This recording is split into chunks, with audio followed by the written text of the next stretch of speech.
प्रिय प्रेम नमस्कार। आज हम प्रेम के व्यक्तिगत संबंधों की बात करेंगे। आज के समाज में आप देखते हैं कि प्रेम एक फैशन बन चुका है, एक ब्रांड बन चुका है। हर व्यक्ति के जीवन में 3-4 ब्रेकअप होते हैं और फिर नए रिश्ते की तरफ मूव कर जाते हैं। आश्चर्य होता है प्यार के इस खेल को देख के, लेकिन आज का समाज हमें यही सिखाता है कि अपनी स्वतंत्रता चाहो और उस स्वतंत्रता के लिए आप प्रेम को भी इस्तेमाल कर लेना चाहते हैं। और व्यक्तिगत स्वतंत्रता तो एक छलावा मात्र है, वो तो अपने ही वासनाओं का, अपने ही इच्छाओं का, अपनी ही अज्ञानता की तृप्ति मात्र है। तुम कभी तृप्त नहीं हो पाओगे। इसीलिए देखा जाता है कि लड़कियां जब रिश्ता तोड़ती हैं तो नॉर्मल ही रह पाती हैं, क्योंकि बहुत जल्दी वो शिफ्ट हो जाते हैं, बहुत जल्दी अपने आप को चेंज कर लेती हैं या किसी न किसी को बैकअप में रखती हैं। और उनके लिए आसान भी है, क्योंकि लड़कियों को किसी से अटेंशन पा लेना बहुत आसान काम है, उनके लिए बहुत इजी है। और जब तुम अपनी जरूरत के हिसाब से रिश्ते बनाते हो तो कमिटमेंट की कोई बात ही नहीं होती, कमिटमेंट की कोई धारणा ही नहीं होती।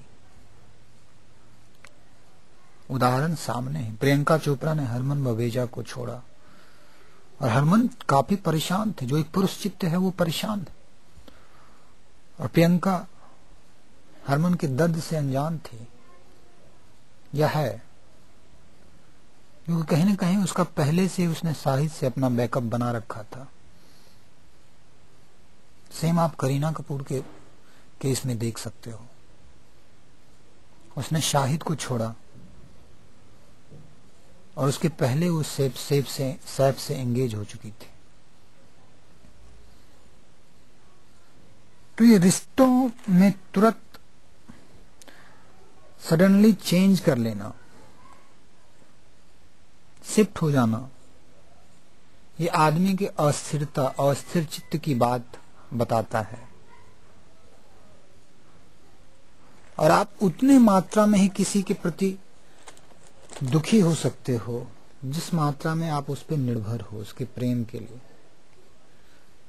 एक पार्टनर चेंज कर लेता है, किसी को खोज लेता है, और दूसरा समझ ही नहीं पाता जो विश्वास उसने किया था, क्या वो विश्वास सही था, और इस दुख में जीता है। दूसरे तरह के ब्रेकअप भी होते हैं। कुछ पार्टनर दूसरे पार्टनर को सजा देना चाहते हैं, पनिशमेंट देना चाहते हैं, और उस पनिशमेंट के चक्कर में वो खुद को भी पनिश कर देते हैं। अगर उनका प्यार सच्चा हो तो प्यार ही हर चीज को हील कर देता है, शुद्ध कर देता है। लेकिन प्यार हम लोगों का सच्चा होता ही नहीं, उसे सच्चा बनाना पड़ता है, उसमें ध्यान की आभा डालनी पड़ती है, उसमें सत्य का ओज डालना पड़ता है, उसमें अंडरस्टैंडिंग के दर्पण लगाने पड़ते हैं, तभी रिश्ता सच्चा होता है। लेकिन आज के समय में जब व्यक्तिगत स्वतंत्रता की बात की जाती है तो बहुत से लोग सोचते हैं कि ये आजादी की बात है। लेकिन प्रश्न उठता है कि व्यक्तिगत स्वतंत्रता है क्या? क्या वो जो हम समझते हैं कि हम हैं? तब तो बाला साहब ठाकरे सही है। वो मराठी मानुस की बात करता है, वो मराठी है इसलिए मराठी मानुस की बात करता है, उसकी स्वतंत्रता, उसकी हक की बात करता है। और जब आप अपने हक, अपने स्पेस की बात करते हो, वो भी स्वार्थपूर्ण नजरिए से, तो आप सत्य से दूर हो जाते हो। जिन्होंने भी बागवान देखा, उन्होंने देखा होगा कि अमिताभ बच्चन के जितने भी बच्चे थे, उनकी लाइफस्टाइल यही थी। उन्होंने अपने भी बच्चों को यही सिखाया कि आप व्यक्तिगत स्वतंत्रता में दखल मत दो। और पश्चिम इस पाप, इस अधर्म को जी रहा है, और दुख की बात है कि आज के युवा इस अधर्म को यहां भी जीना शुरू कर चुके हैं। सर्वे भवन्तु सुखिनः सर्वे सन्तु निरामया सर्वे भद्राणि पश्यन्तु मा कश्चित् दुःख भाग् भवेत्। आत्मवत् सर्वभूतेषु। समस्त चेतना, समस्त जीवन अपना है। अगर कोई गलत है, अगर कोई मूर्छा में है, तो है तो वो अपना ही। आप उसको नकार के, आप उसको अपने स्वार्थ की परिपूर्ति के लिए छोड़ नहीं सकते, और छोड़ोगे तो वो कहीं न कहीं आपके अंदर अटका रहेगा। आप मुक्त नहीं हो सकते उससे, क्योंकि जिससे हम बचना चाहते हैं वो हमें पकड़ लेता है।